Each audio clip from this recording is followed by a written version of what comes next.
ओम नमो भगवते वासुदेवाय। जय श्री हरि। राधे राधे। ब्रजधाम चैनल में आप सबका स्वागत है। आप रसपान कर रहे हैं बैसाख महात्म की कथाओं का। अब तक आप बैसाख महात्म की 7वें अध्याय तक की कथा का रसपान कर चुके हैं। 7वें अध्याय की कथा में आपने पिशाच मोक्ष की कथा का श्रवण किया। आज के इस वीडियो में हम श्री स्कंद पुराण के बैसाख महात्म के नारद और अम्बरीश के संवाद में कामदहन नामक 8वें अध्याय की कथा का श्रवण करेंगे। तो आइए शुरू करते हैं बैसाख महात्म के 8वें अध्याय की कथा। प्रेम से बोलिए जय श्री हरि। मैथिल ने कहा, हे ब्राह्मण, इक्ष्वाकु वंश का पुत्र जल का दान न करने से 3 बार पपीहा हुआ। बाद में मेरे गृह में छिपकली हुआ। उसके पाप कर्मों के फलस्वरूप में ऐसा उचित ही हुआ, और संतों की सेवा न करने के कारण उसने गिद्ध की योनि पाई तथा कुत्ते की योनि। आपने कहा कि उसने 7 बार पाई। यह मुझको उचित नहीं जान पड़ता। उसने संतों को दोष नहीं दिया और पाप भी नहीं किया, इसलिए उनकी सेवा न करने के कारण उसको निश्चय फल ना मिलना चाहिए। दूसरों को पीड़ा देना अवश्य पाप है और अनर्थ का कारण होता है। उसको बिना कारण यह बुरी योनि क्यों मिली? अपने प्रिय शिष्य की इस शंका को दूर कीजिए। राजा से ऐसा प्रश्न करने पर महायशस्वी श्रुतदेव जी धन्य धन्य ऐसा कहकर वर्णन करने में प्रवृत्त हुए। श्रुतदेव जी बोले, हे राजन, हे पुण्यात्मा, सुनो, मैं कहता हूँ। दिव्य कैलाश के शिखर पर शिव जी ने पार्वती जी से यह कहा था, इन सब लोगों की सृष्टि करके बाद में इनमें रहने वाले लोगों के लिए इस संसार तथा परलोक को 2 प्रकार की विधि बनाई। प्रभु ने इनकी स्थापना के लिए प्रत्येक के 3-3 हेतु रखे, यथा जल सेवा, अन्न सेवा और औषधि की सेवा। हे महाभाग, ये तीनों इस संसार की स्थिति के कारण हैं। इस प्रकार से हे राजन, श्रुति में परलोक के लिए भी 3 कारण कहे गए हैं। साधुओं की सेवा, विष्णु जी की सेवा और धर्मपथ की सेवा। ये तीनों परलोक के हेतु पूर्व काल से निर्माण हुए हैं। जिस प्रकार से घर में इकट्ठा किया धन मार्ग में प्रयुक्त होता है, हे राजन, इस संसार में किए हुए कर्म संपत्ति को देने वाले होते हैं। और हे राजन, साधुओं की दोषा इच्छा भी कभी कभी अनर्थ का कारण होती है। तब यह स्पष्ट है कि अप्रिय वाक्य जो दुख का हेतु होता है तो क्यों बोलें। इसका एक प्राचीन इतिहास में कहता हूँ। इस रोमांचकारी पाप नाश करने वाले अति आश्चर्यकारक वृत्तांत को सुनकर प्राचीन काल में यज्ञ दीक्षा के लिए आए हुए दक्ष प्रजापति भूतपति महादेव जी को बुलाने के लिए कैलाश पर गए। उनके हित की कामना करने वाले महादेव जी उनको देखकर नहीं उठे। मैं सब देवताओं का गुरु हूँ, सनातन हूँ और वेदों में निपुण हूँ। ये सब बलि लेने वाले इंद्रादिक देवता मेरे नौकर हैं। शास्त्र जानने वालों का यह मत है कि मालिक नौकर के लिए, पति अपनी भार्या के लिए और गुरु शिष्य के लिए ना खड़ा हो। गुरुत्व के विषय में संबंध ही कारण नहीं होता। शुद्ध वाक्य यह है कि बल, ज्ञान, तप और शांति जिसमें अधिक होती है वही गुरु कहलाता है। इनके सिवाय वे नीच भृत्य हैं जो स्वामी इत्यादि के आने पर आदर के लिए खड़े नहीं हो जाते। उनकी आयुष्य, धन, यश और संतति शीघ्र नष्ट हो जाती है। इसलिए यद्यपि यह मेरा प्रिय और ससुर है तो भी मैं नहीं खड़ा होता। इस प्रकार सोचकर उसके हित को चाहने वाले शिवजी अपने आसन से नहीं उठे। शिवजी को ना उठा देखकर प्रजापति बड़े क्रुद्ध हुए और महादेव के सामने ही अनेक प्रकार से उनकी निंदा करने लगे। वह इस दरिद्र अकृतात्मा को बड़ा घमंड है, जिसका धन अधिक व्यय वाला बैल है, जिसके शरीर में चमड़ा ही शेष रह गया है, कपालास्ति धारण करता है, अतः बड़ा पाखंडी है। ईश्वर इस वृथा अहंकार करने वाले को कैसे कल्याण करेगा? संसार में नीति जानने वाले जानते हैं कि चर्मधारी यह पवित्र है। यह दरिद्र शीत से त्रस्त होकर हाथी के अपवित्र चमड़े को धारण करता है, जिसका घर शमशान है और सर्प आभूषण है। ना इसमें धैर्य है, ना ज्ञान है। बकासुर ने इसको भगा दिया था। दिन रात भूत, प्रेत, पिशाच इत्यादि दुर्जनों का इसका साथ है। ना इसके कुल के विषय में कुछ सुना जाता है, ना यह साधुओं से प्रशंसा किया जाता है। दुरात्मा नारद ने पूर्व काल में वृथा इसकी प्रशंसा की। इसी के समझाने पर मैंने अपनी कन्या सती को ब्याई। वह भी पृथक धर्म की हो गई और सुख से इसके घर में रहती है। हम लोगों से प्रशंसा करने योग्य यह नहीं है और हमारी कन्या भी गई। जैसे कुमार का घड़ा चांडाल के हाथ चला गया हो, इस प्रकार से दुर्बुद्धि दक्ष सती और शिव को बिना बुलाए उनकी बड़ी निंदा करके चुपचाप घर चला गया। तब यज्ञशाला में जाकर ऋत्विक और मुनियों के साथ शिवजी की निंदा करते हुए यज्ञ करने लगा। ब्रह्मा और विष्णु को छोड़कर सब देवता आए तथा सिद्ध, चारण, गंधर्व, यक्ष, राक्षस और किन्नर लोग भी आए। तब पुण्यवती सती देवी स्त्री जाति की चंचलता से प्रलुब्ध होकर उत्सव देखने तथा आए हुए बंधुओं को देखने के लिए उत्सुक हुई। चंचल स्त्री स्वभाव के कारण महादेव जी से रोके जाने पर भी अवश्य जाना चाहिए, यह निश्चय करके जाने को उद्यत हो गई। शिवजी ने कहा, हे वरवर्णिनी, वह सदा सभा के बीच मेरी निंदा करता है, वह तुमसे सही ना जाएगी। उसको सुनकर तुम सचमुच शरीर को त्याग दोगी। मेरी कृपा की इच्छा करने वाली तुमको ना सहने की बात भी सहनी पड़ेगी। हे देवी, मैंने जैसा किया है वह तुमसे नहीं होगा, इसलिए तुम यज्ञशाला में मत जाओ, निश्चय तुम्हारा कल्याण न होगा। इस प्रकार से समझाए जाने पर भी सती चपलता के कारण फिर भी गई। सती घर से अकेले पैदल चलने लगी।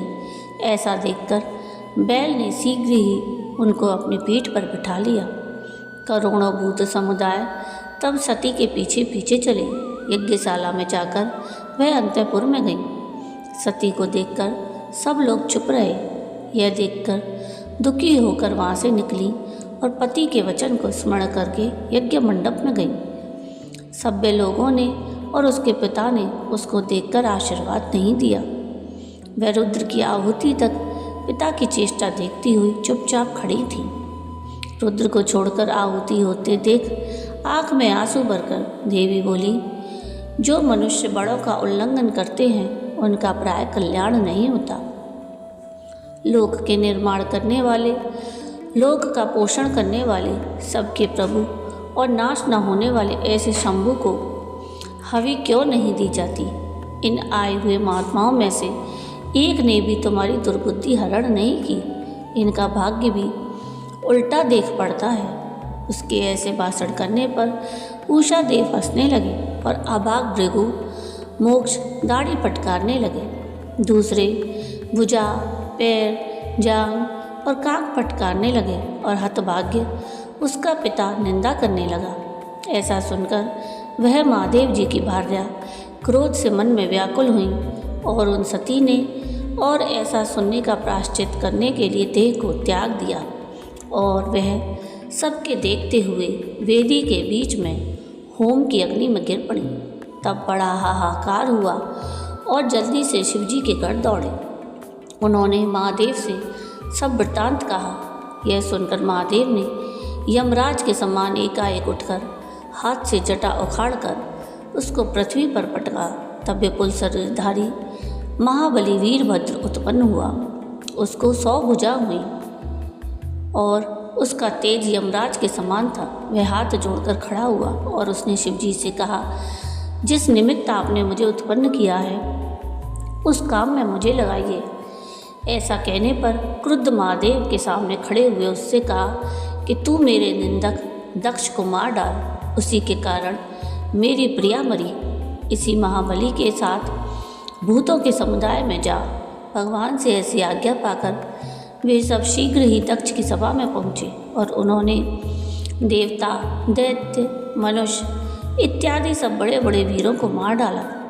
हंसने वाले पूषा के दांत और जटा को नोच डाला और उस दुरात्मा भृगु की मूछ दाढ़ी उखाड़ डाली। उस पराक्रमी ने उन सभी के अंग जिन्होंने पहले फड़काए थे तोड़ डाले और तब दक्ष के सिर काटने में बहुत उद्योग करने लगे, किंतु मुनि के मंत्र के बल से वह रक्षित था, इसलिए नहीं कटता था।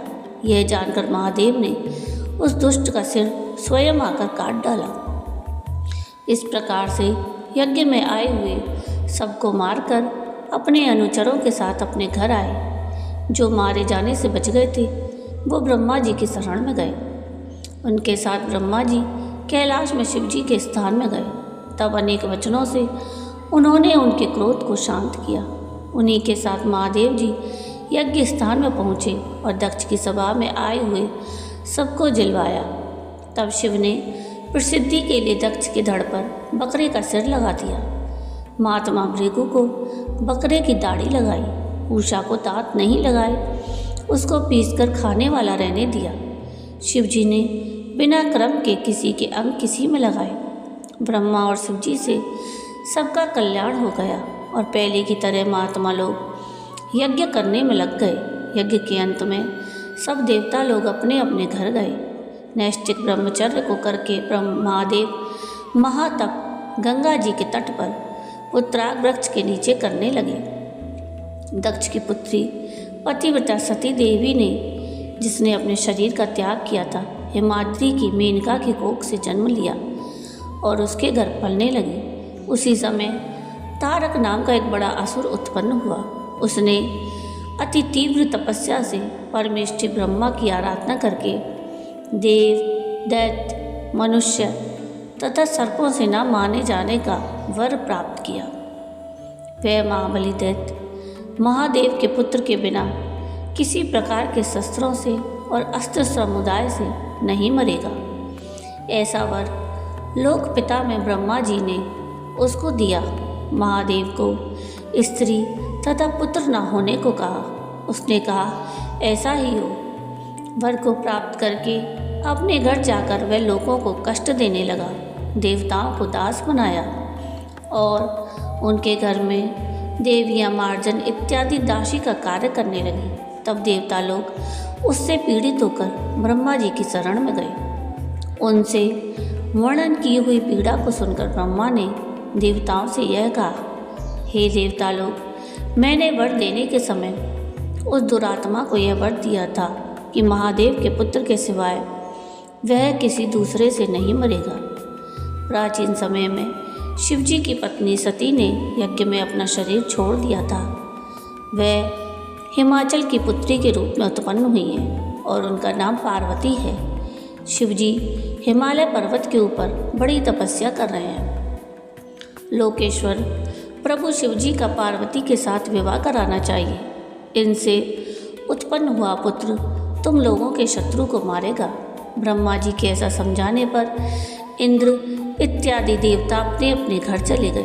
तब वे देवता लोग इंद्र के सहित इंद्रपुरी में गए और बृहस्पति से सलाह करके पाक शासन इंद्र भगवान ने अपने कार्य की पूर्ति के लिए नारद और कामदेव को याद किया।